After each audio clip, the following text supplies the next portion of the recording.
आप सबका स्वागत है आपके अपने चैनल इन्वेस्ट विद एम के मिश्रा में चैनल पे। तो अगर आप यहाँ पे देखेंगे तो जैसा थंबनेल से आपको पता चल गया होगा कि हम लोग दो बेस्ट स्मॉल कैप के बारे में डिस्कस करने वाले हैं, जिसको आप अभी इन्वेस्टमेंट स्टार्ट कर सकते हो, आपके पोर्टफोलियो में रख सकते हो फॉर अ लॉन्ग टर्म, ताकि आप अच्छा से उसमें अच्छा इंटरेस्ट आप बना सको, उसमें अच्छा रिटर्न बना सको। ठीक है, तो अभी हम स्टार्ट करने वाले हैं। अभी आप देख रहे होंगे मेरे स्क्रीन के ऊपर कि यहाँ पे आपको टोटल जो है कितने हमारे पास स्मॉल कैप कैटेगरी के अंदर में म्यूचुअल फंड्स हैं। तो यहाँ पे अभी आप देखोगे तो टोटल 30 म्यूचुअल फंड्स है, जो स्मॉल ऑलमोस्ट 30 है, मतलब 29 के लगभग में है आपका स्मॉल कैप। ठीक है, कैटेगरी में। तो यहाँ से हमने रिटर्न के बेसिस पे चेक किया है कि कौन सा फंड है जिसने लास्ट 10 ईयर्स में अच्छा परफॉर्मेंस किया है, कौन सा फंड है लास्ट 5 ईयर्स में अच्छा किया है, 3 ईयर्स में अच्छा किया है। तो उसके बेसिस पे मैंने इसमें जो दो ऐसे फंड सेलेक्ट किया है जो ओल्ड है, जिसका टेनरिटी जब वो मार्केट में आया तो वो 10 साल पहले से है। ठीक है, और कुछ ऐसे फंड्स हैं, दो ऐसे फंड हैं जो नए हैं, जो 2 साल पहले, 3 साल पहले, और ये जो आपका 5 साल पहले। तो इस टाइप के दो कैटेगरी में मैंने फंड को। तो अगर अभी आप देखेंगे तो यहाँ पे टोटल मैंने बताया कि आपको टोटल 29 है। तो यहाँ पे देखेंगे तो पहला जो फंड है, अभी आप यहाँ पे देख पा रहे होंगे कि, तो यहाँ पे देख रहे होंगे कि टॉप फंड्स इन 10 ईयर्स। ठीक है, तो 10 साल में कौन सा ऐसा स्मॉल कैप फंड है जिसने सबसे ज्यादा रिटर्न बना के दिया है।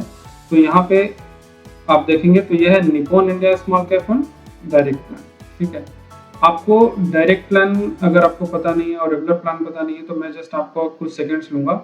डायरेक्ट प्लान वो होता है जिसमें आप खुद इन्वेस्ट करते हो एक फंड्स में।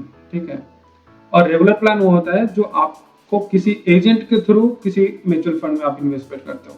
जस्ट सिंपल कि मतलब इतने में आपको समझ में आ जाना चाहिए कि जहाँ पे आप खुद फंड को सिलेक्ट करके उसमें इन्वेस्टमेंट कर रहे हो वो डायरेक्ट है, और जहाँ पे मीडिएटर आ जाता है, मतलब कोई एजेंट आ जाता है, म्यूचुअल फंड जो इन्वेस्टर जो रहते हैं वो उनका एजेंट रहेगा, बीच में आएगा। जैसे आप बैंक से जाके करोगे तो मोस्टली क्या करते हैं वो लोग कि मोस्टली जो वो हैं वो रेगुलर प्लान में ही इन्वेस्टर को। ठीक है, तो मैं सजेस्ट ये करूंगा कि आपको डायरेक्ट प्लान में ही हमेशा रहे, क्योंकि उसमें आपको जो एक्स्ट्रा एक्सपेंस रेशियो, जो कहने का मतलब होता है जो चार्ज होता है, ठीक है, वो लोग ज्यादा लेते हैं। प्लान में आपको एक्स्ट्रा देना नहीं पड़ता है, जो फंड का चार्ज है उतना ही पड़ता है। तो अभी आते हैं टॉपिक के ऊपर। तो यहाँ पे देख पा रहे होंगे कि टॉप फंड्स इन 10 ईयर्स में ये आपका निप्पॉन इंडिया जो है 10 साल में देखेंगे तो ऑलमोस्ट 24% के लगभग में रिटर्न बना के दिया है। एसबीआई का है तो लगभग 24% के लगभग ये, एचएसबीसी भी लगभग 22%। अभी हम लोग डिस्कस करेंगे टॉप 5 ईयर में। टॉप 5 ईयर में देखेंगे तो क्वांट स्मॉल कैप है जिसने 47 पॉइंट समथिंग दिया है।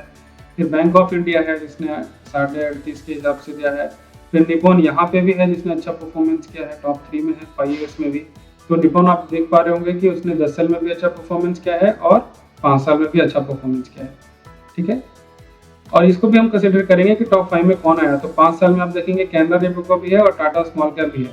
ठीक है, अभी हम टॉप 3 में जाएंगे तो यहाँ पे भी देखेंगे टॉप 3 में जो 3 साल का परफॉर्मेंस के हिसाब से है, जैसे आप यहाँ पे देख पा रहे होंगे, यहाँ पे आप देखेंगे तो यहाँ पे 3 साल के हिसाब से जो है परफॉर्मेंस के हिसाब से यहाँ पे है।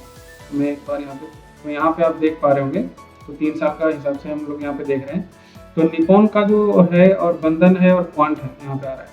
और एक और चीज आपने गौर किया होगा कि यहाँ पे टाटा स्मॉल कैप भी है, जो लास्ट 5 ईयर्स में भी इसने अच्छा परफॉर्मेंस, अगर आप देखोगे तो लास्ट 5 ईयर्स में भी देखेंगे यहाँ पे तो अच्छा परफॉर्मेंस किया है टाटा ने, लगभग 35% का बना कर दिया है। ठीक है, अभी आप यहाँ पे देखेंगे यहाँ पे भी टाटा है जो लास्ट 3 ईयर्स में अच्छा परफॉर्मेंस किया है इसने।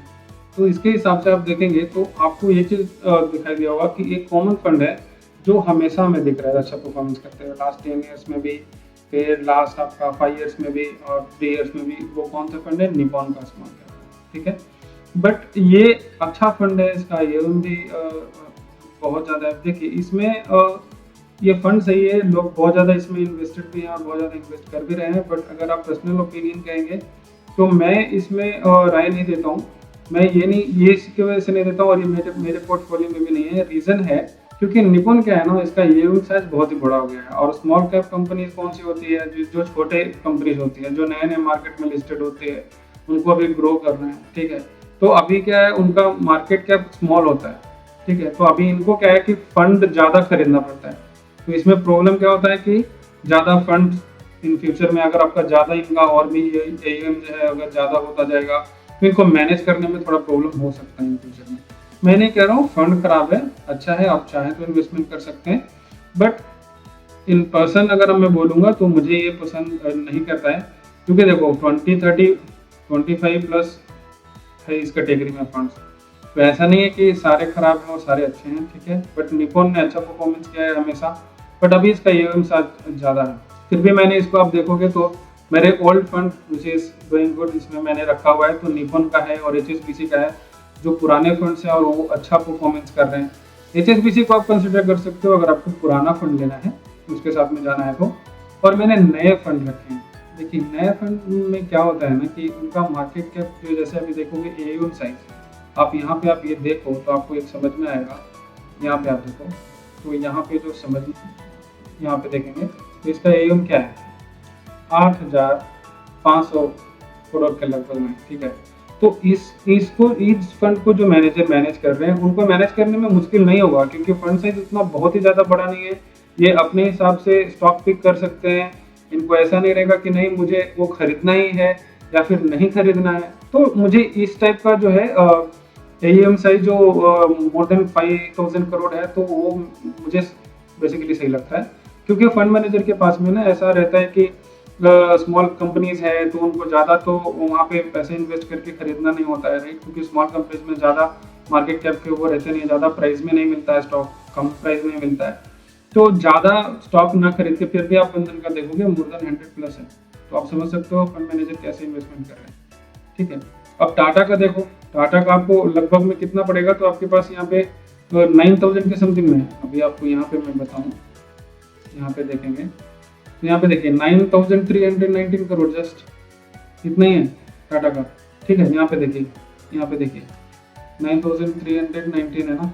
तो मैं वही आपको बताने की कोशिश कर रहा हूँ कि अभी 5,000 से ऊपर अगर है करोड़ में उनके पास एम साइज, वो अच्छे फंड्स हैं, वो लॉन्ग टर्म में आपको अच्छा ही रिटर्न बना के देंगे, वो कम रिटर्न बना के नहीं देंगे, अच्छा ही बना के देंगे। तो मेरा कहना है कि अब इसमें भी आप परफॉर्मेंस भी देखो, 5 साल में क्या टाटा ने परफॉर्मेंस किया है, 3 इयर्स में, 2 इयर्स में अच्छा परफॉर्मेंस कर रहे हैं ना, ये दोनों भी अच्छे कर रहे हैं। 6 महीने में देखो मैं 3 महीने और 2 महीने का मैंने यहाँ पे डाल सकता था, बट वो मुझे उस पर हम कंसिडर नहीं कर सकते कि कौन सा परफॉर्मेंस कर रहा है फंड, कौन सा नहीं कर रहा है। और एक चीज़ और मैं बताना चाहता हूँ, जो पुराने फंड्स हैं, जैसे अभी निपॉन है, निपॉन में एक और इशू है कि इसमें हम लमसम नहीं कर सकते। फिर क्या ही फायदा है अगर मैं स्मॉल कैप में इन्वेस्टमेंट कर रहा हूँ, मार्केट आज गिरा हुआ है, अगर मैं आज इन्वेस्ट नहीं कर सकता, आज का एनएवी मैं नहीं ले सकता हूँ, फिर वो फंड में कैसे मैं इन फ्यूचर में अच्छा रिटर्न बना पाऊंगा। आपको अभी आपने देखा होगा कि बहुत सारे ऐसे इन्वेस्टर हैं जो पहले से इसमें इन्वेस्ट कर रहे हैं, उन्होंने लमसम किया हुआ है, उन्होंने अपना एसआईपी किया हुआ है, उसके बेस पे उनको रिटर्न बन के मिला है। बट अभी एज ए न्यू अगर आप पोर्टफोलियो क्रिएट कर रहे हो तो ये मुश्किल आपको क्रिएट कर सकता है। ओल्ड इन्वेस्टर अगर इसमें पहले से ही इन्वेस्टेड है तो उनके लिए सही है, आप उसको क्लोज नहीं करना है, इसको कंटिन्यू करना है, क्योंकि फंड पूरा नहीं है। बट मेरा ओपिनियन इस चीज में है कि अगर आपको नया पोर्टफोलियो बनाना है या फिर नया आपको स्मॉल कैप आपके पोर्टफोलियो में ऐड करना है, तो इन दैट केस आप इसको अभी के लिए कंसीडर नहीं कर सकते। मैं आपको रिकमेंड करूंगा कि बंधन स्मॉल कैप और टाटा स्मॉल कैप का दोनों का कॉम्बिनेशन सही है।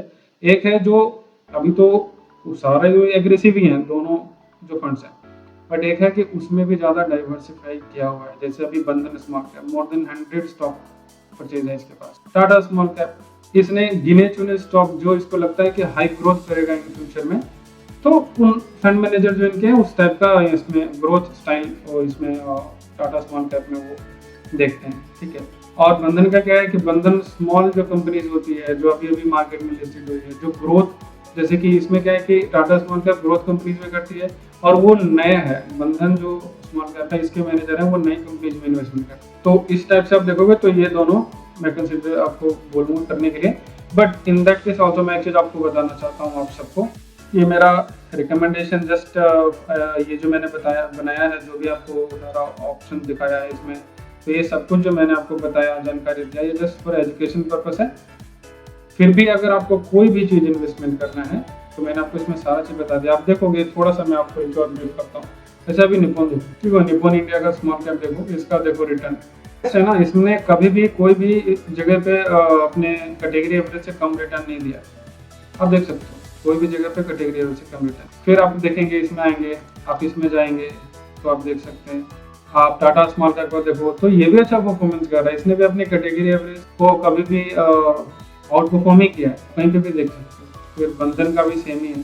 तो मेरा ओपिनियन में यही है, अगर आपको लगता है कि मतलब मुझे स्मॉल कैप में इन्वेस्टमेंट करना है, तो अगर मेरा ओपिनियन आप कहोगे तो मैं आपको यही सजेस्ट करूंगा कि आप इसके साथ में बंधन और टाटा के साथ में जा सकते हो, अगर आपका इन्वेस्टमेंट जो प्लान है वो 7 साल 10 साल प्लस का है तो। वरना अगर आपको 2-4 साल के लिए इन्वेस्टमेंट करना है तो मैं आपको स्मॉल कैप रिकमेंड ही नहीं करूँगा। दोस्तों ये थे 2 छोटे लेकिन शानदार small cap mutual fund, Tata और बंधन। अगर आप इन्वेस्टमेंट के लिए सोच रहे हो तो ये फंड जरूर कंसीडर कर सकते हो। और एक और चीज़ मैं आप सबसे पूछना चाहूँगा, क्या आप सबने इन फंड्स के बारे में पहले भी सुना है? तो मुझे कमेंट्स में बताना ना भूलिए। अगर आपको वीडियो पसंद आया है तो प्लीज़ लाइक कीजिए, शेयर कीजिए और सब्सक्राइब जरूर करें। मिलते हैं अगले वीडियो में। Bye bye.